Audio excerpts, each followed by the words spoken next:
Here's my audience.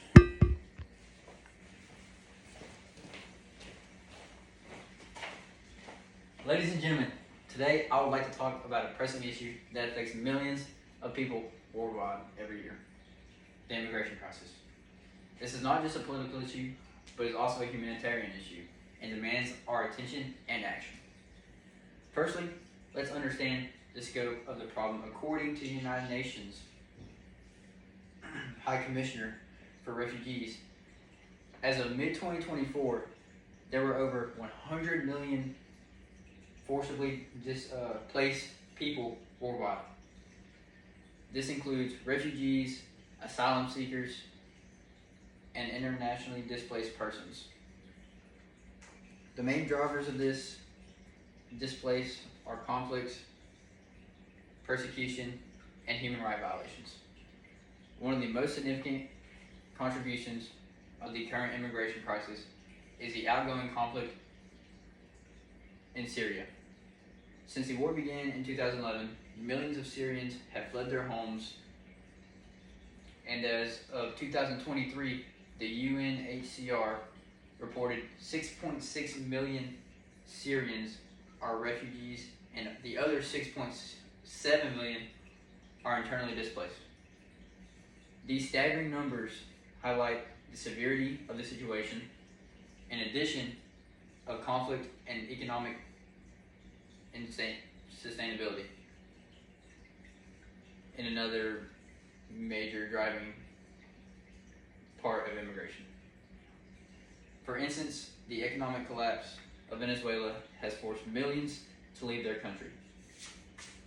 According to 2024 reports by the International Organization of Immigration, over 7 million Venezuelans have fled their country since 2015, seeking better living conditions and safety in neighboring countries. The impact of climate change cannot be overlooked when discussing the immigration crisis. Natural disasters and changing weather patterns are displacing people at an alarming rate. The International Displacement Monitoring Center reported that in 2022, an average of 24 million people are displaced each year due to natural disasters. This number is also expected to rise as climate change continues to get worse and worse every year. The immigration crisis also has significant implications for host countries. While many countries have shown remarkable generosity in welcoming these refugees that show up on their shores, their infrastructure just cannot hold it and is being way overwhelmed.